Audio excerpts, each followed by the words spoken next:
নমস্কার। আজকে kidney stone সম্বন্ধে আমি কিছু একটা বলতে যাচ্ছি। সেটা হলো কিডনি স্টোন খুব কমন এবং সেটা কি কি কারণে হতে পারে সেটা আমি বলছি। সেটা হচ্ছে কেউ যদি খুব কম পরিমাণ জল ইনটেক করে রোজ, কেউ যদি খুব প্রচুর পরিমাণ সল্ট ইনটেক করে, এবং আমাদের ত্রিপুরাতে যেরকম ড্রাই ফিশটা অনেকেই পছন্দ করেন, সেটা যদি খুব প্রচুর পরিমাণে কনজিউম করে, ডেইলি যদি কনজিউম করে, তাহলে কিন্তু কিডনি স্টোন হতে পারে। কিডনি স্টোন হলে ওর ট্রিটমেন্টটা যেটা আছে সেটা অনেকটা সাইজের উপর ডিপেন্ড করে। কেউ কোমর ব্যথা হতে পারে, লোইন সাইডে পেইন হয়, সেই ক্ষেত্রে আলট্রাসোনোগ্রাফি বা সিটি স্ক্যান করে সেটাকে যাচাই করা যায়। হ্যাঁ, তবে ওর দুটোই ট্রিটমেন্ট আছে, একটা হচ্ছে মেডিকেল ট্রিটমেন্ট আর একটা হচ্ছে সার্জিক্যাল ট্রিটমেন্ট সবাই কিন্তু প্রেফার করে না, এটা একটা ইনভেসিভ প্রসিডিওর। কিডনি সাইজের উপরে অনেক কিছু ডিপেন্ড করে। যদি ওটা লেস দেন 10 mm সাইজ থাকে এবং সেটা যদি একটা পার্টিকুলার পজিশনে থাকে, তাহলে কিন্তু মেডিসিনের মাধ্যমে সেটাকে বের করে সেটা ট্রিটমেন্ট করা যায়। কিন্তু আমি আজকে যে জিনিসটা বলার চেষ্টা করছি এবং যে জিনিস মানুষ জানা দরকার, একবার স্টোন হলো, স্টোনটা আমি মেডিসিনের মাধ্যমে বের করেছি বা সার্জারির মাধ্যমেই বের করেছি, সেটা ইম্পর্টেন্ট না।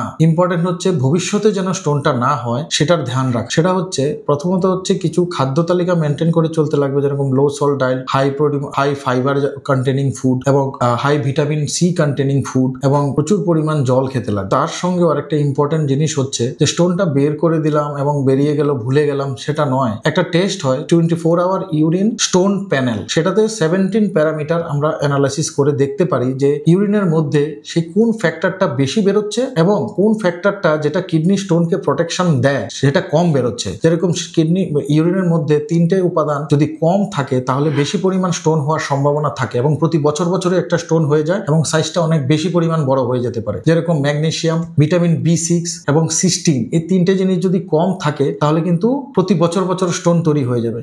সেই পেশেন্টটাকে বলা হয় অ্যাক্টিভ স্টোন ফর্মার। তো সেই সব পেশেন্টকে ধ্যান রাখতে লাগবে যে আমার প্রতিনিয়ত এই 3টে জিনিস প্রচুর পরিমাণ ইনটেক করতে লাগবে। আবার অনেক পেশেন্ট প্রচুর পরিমাণ অ্যালকোহল ইনটেক করেন এবং অনেক ধরনের নেশা জাতীয় জিনিস ইউজ করেন, সেই সব ক্ষেত্রে কিন্তু ইউরিক অ্যাসিড স্টোন হওয়ার সম্ভাবনা থাকে। কেউ প্যারাথাইরয়েড হরমোনের যদি প্রবলেম থাকে তাহলে calcium oxalate calcium acetate stone হওয়ার সম্ভাবনা থাকে। তো বিভিন্ন রকমের স্টোন হয়।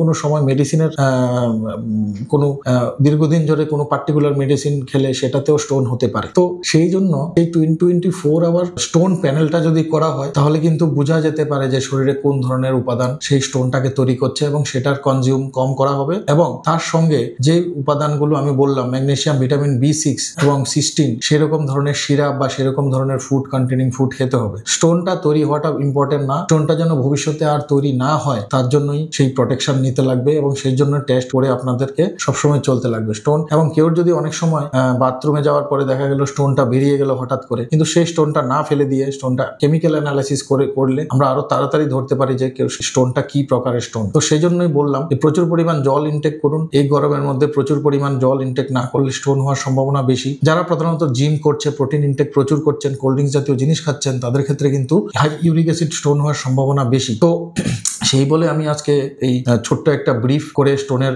ব্যাপারটা একটু বললাম এবং সেই জিনিসটার জন্য যদি আরো কিছু ট্রিটমেন্টের ব্যাপারে যদি কেউ জানা থাকে তাহলে যোগাযোগ করতে পারবেন। সঙ্গে নিচে লিঙ্ক শেয়ার করা আছে, ফোন নাম্বার দেওয়া আছে এবং ভিডিওটাও শেয়ার করবেন। নমস্কার।